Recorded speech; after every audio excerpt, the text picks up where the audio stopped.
How to create a Gmail account. Step 1. Type create Gmail account in Google.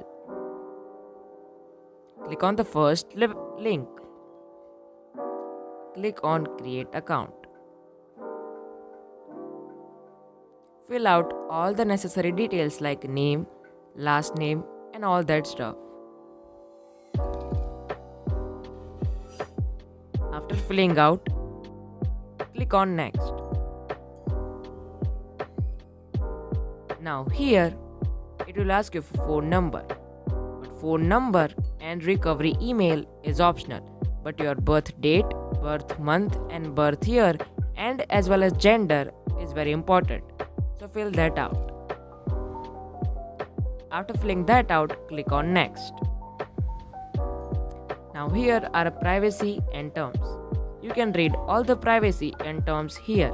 After reading, scroll down and click I agree.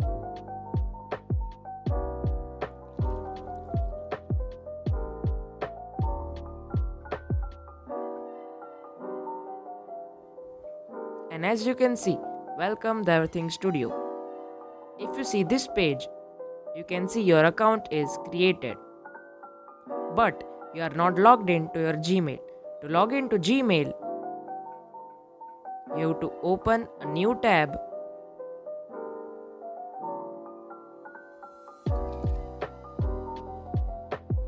and go to gmail.com.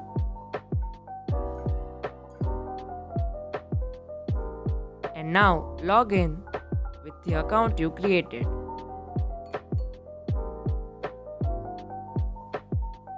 There you go, you are logged in your Gmail. You will receive all your emails here. Now if you like this one, you might want to watch this one.